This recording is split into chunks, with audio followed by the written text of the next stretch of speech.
Halo teman-teman, gimana kabarnya? Semoga senantiasa sehat dan bahagia selalu ya. Kami dari kelompok 3 mau jelasin ke kalian nih mengenai sejarah pencatatan sipil. Sebelum masuk ke videonya, kenalan dulu yuk sama anggota kelompok 3. Pada masa kolonial Belanda sampai dengan masa adanya perundang-undangan nasional, pencatatan sipil masih menggunakan Stadblad pencatatan sipil. Pencatatan peristiwa penting yang dialami oleh seseorang pada register capil oleh unit pengelola pendaftaran penduduk dan pencatatan sipil merupakan pengertian pencatatan sipil menurut Permendagri nomor 28 tahun 2005. Pencatatan peristiwa penting yang dialami oleh seseorang pada register capil pada instansi pelaksana merupakan pengertian menurut UU nomor 23 tahun 2006, UU nomor 24 tahun 2013, serta perubahan UU nomor 23 tahun 2006. Sejak peradaban manusia di wilayah Cina, Mesir, Yunani, Roma, dan Persia sampai dengan awal abad 19, pencatatan sipil bertujuan sebagai pengumpulan pajak serta mobilisasi sumber daya manusia di kemiliteran. Tujuan pencatatan sipil menurut Undang-Undang Nomor 23 Tahun 2006 setelah diundangkannya UU tentang Adminduk, yaitu memberikan keabsahan identitas dan kepastian hukum atas dokumen penduduk untuk setiap peristiwa kependudukan dan peristiwa penting yang dialami oleh penduduk, kemudian memberikan perlindungan status hak sipil penduduk.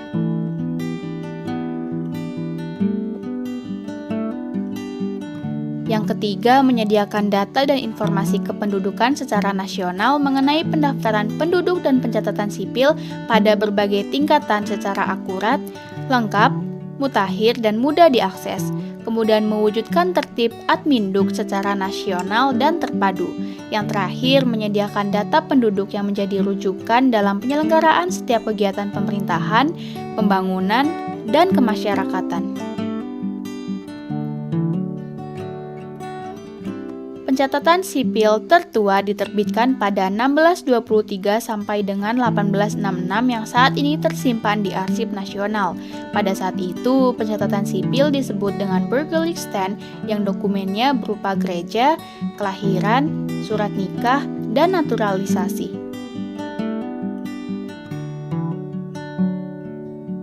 Pada awalnya, pencatatan sipil dilaksanakan oleh para pendeta di gereja, hingga akhirnya pencatatan sipil hanya boleh dilakukan oleh pemerintahan Kota Praja setelah diberlakukannya Undang-Undang Kota Praja tahun 1792.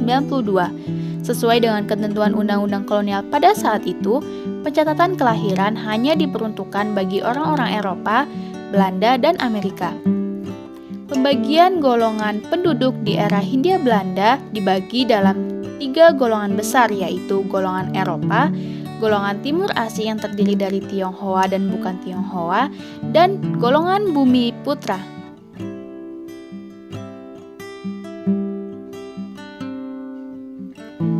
Ini merupakan contoh akte kelahiran yang digunakan pada zaman Burgerlijkstand.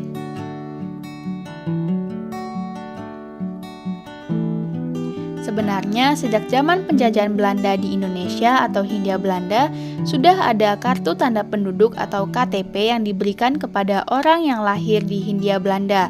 Dan KTP pada masa ini disebut dengan nama Verklaring van Ingezettenschap voor Personen in Nederlands Indie Geboren.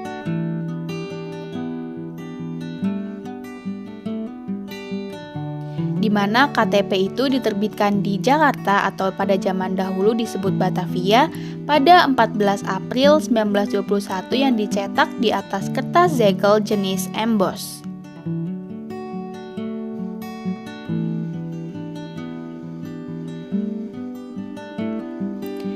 Nah, ini dia merupakan KTP yang digunakan pada masa Hindia Belanda.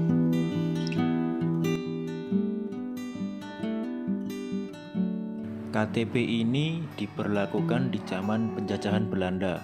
Ketika itu, KTP disebut dengan sertifikat kependudukan. Tanda pengenal ini dikeluarkan oleh pejabat Hindia Belanda yang disebut juga Hout van Prajelik atau Kepala Pemerintahan Wilayah. Pada masa ini, KTP dicetak di sebuah kertas berukuran 15 x 10 cm. Untuk mendapatkan identitas ini, seorang harus membayar administrasi sebesar 1,5 gulden atau sekitar Rp9.700 di harga sekarang. Pada masa pendudukan Jepang, tidak banyak terdapat keterangan tentang penyelenggaraan catatan sipil, kecuali dalam daftar register akta catatan sipil pada masa itu, tahun 1942 sampai 1945. Diketahui bahwa nama Bürgerlichen atau BS diganti menjadi Cacah Jiwa dan lembaganya disebut Kantor Pencacah Jiwa. Pemerintahan daerah dibagi menjadi 6 tingkat. Berikut pembagiannya. 1. Shu atau Karesidenan, dipimpin oleh seorang Shucho. Kedua, Shi, Kota Praja, dipimpin oleh seorang Shiko. Ketiga, Ken atau Kabupaten, dipimpin oleh seorang Kencho. Selanjutnya, Gun, Kawedanan atau Distrik, dipimpin oleh seorang Kuncho. Lalu Son atau Kecamatan, dipimpin oleh seorang Soncho. Selanjutnya, Ku, Kelurahan atau Desa, dipimpin oleh seorang Kucho. Inilah contoh KTP pada masa Jepang.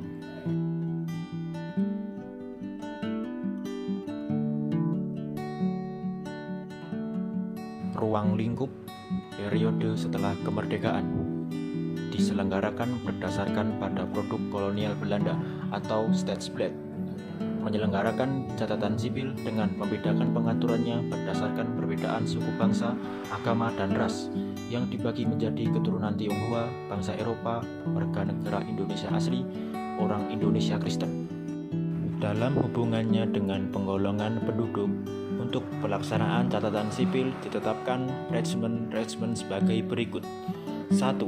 Regimen catatan sipil untuk golongan Eropa dan bagi mereka yang menurut hukumnya dipersamakan dengan hukum yang berlaku bagi golongan Eropa yang diundangkan tanggal 10 Mei tahun 1849.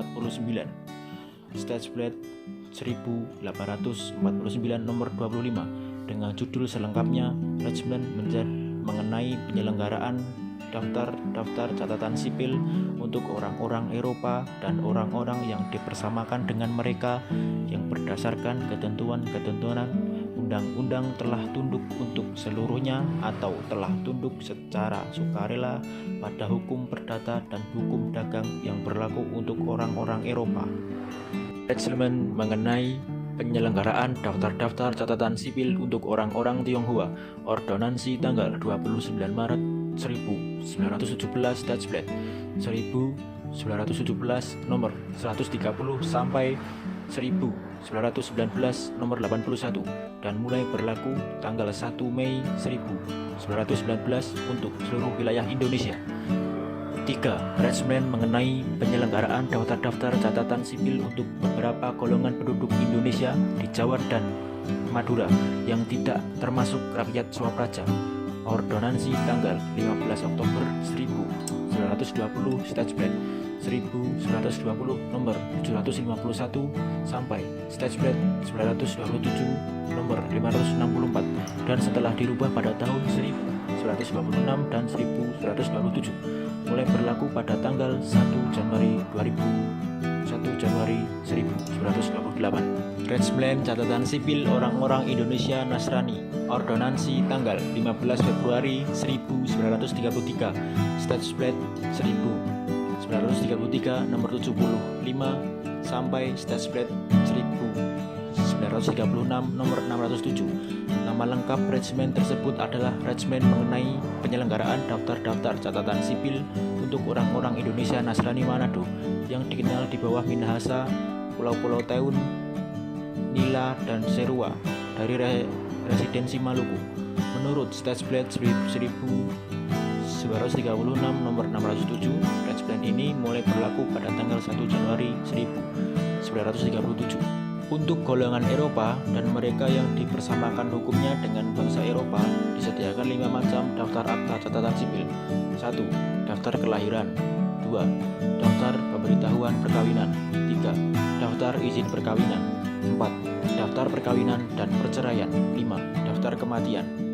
Untuk golongan Tionghoa dan Timur Asing disediakan 4 macam daftar akta catatan sipil. Yang pertama, daftar kelahiran. Yang kedua, daftar izin untuk nikah. Yang ketiga, daftar izin perkawinan. Yang keempat, daftar perkawinan dan perceraian. Dan yang kelima, daftar kematian.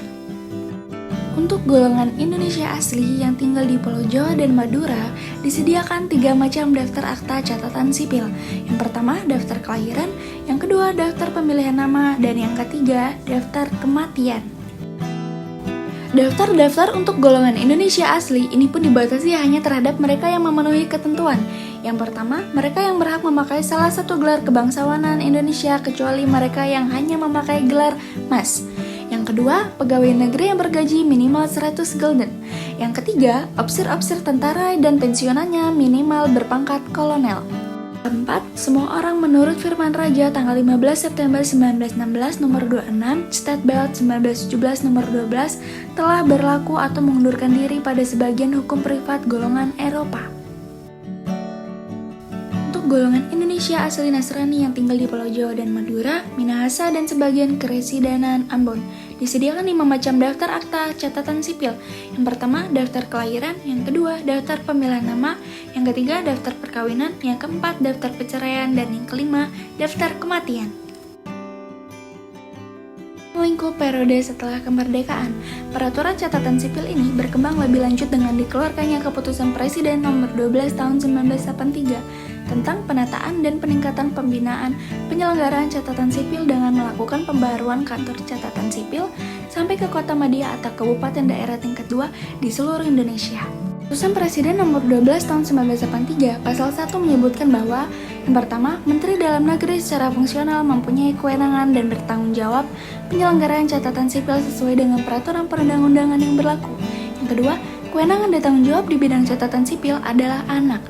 Ketiga, penyelenggara pencatatan dan penerbitan kutipan akta kelahiran, akta kematian, akta perkawinan, dan akta perceraian bagi mereka yang bukan beragama Islam, akta pengakuan dan pengesahan anak. Yang keempat, melakukan penyuluhan dan pengembangan kegiatan catatan sipil. Yang kelima, penyediaan bahan dalam rangka perumusan kebijaksanaan di bidang kependudukan atau kewarganegaraan. Adalah contoh akta kelahiran pada tahun 1990.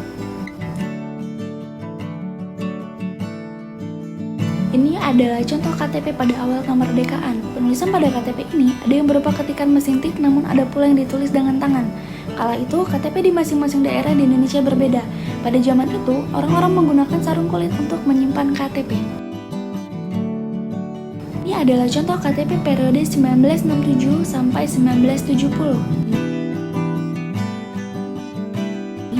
KTP periode 1970 sampai 1977. Jika desain KTP yang sebelumnya hanya berupa kertas, maka KTP yang satu ini sudah dilengkapi dengan sampul berupa hardcover. Ini adalah KTP kuning. KTP ini digunakan pada tahun 1977 hingga tahun 2002. KTP penduduk Jakarta ditandatangani oleh lurah, sementara penduduk di luar Jakarta ditandatangani oleh pejabat camat. Dan yang ini adalah KTP nasional. Pada periode ini, KTP disebut dengan KTP nasional karena satu daerah dengan daerah lain tidak memiliki perbedaan warna ataupun lambang. KTP ini berlaku sejak tahun 2004 hingga tahun 2010. KTP ini dicetak dengan bahan dasar plastik. Dan yang ini adalah KTP. KTP ini dilengkapi dengan microchip sebagai tempat penyimpanan data. KTP ini memiliki metode identifikasi yang akurat sehingga berlaku secara internasional. Sekian penjelasan materi dari kami. Apabila ada salah kata atau kalimat, kami mohon maaf. Terima kasih telah menonton video kami. Hope you have a good day. Bye!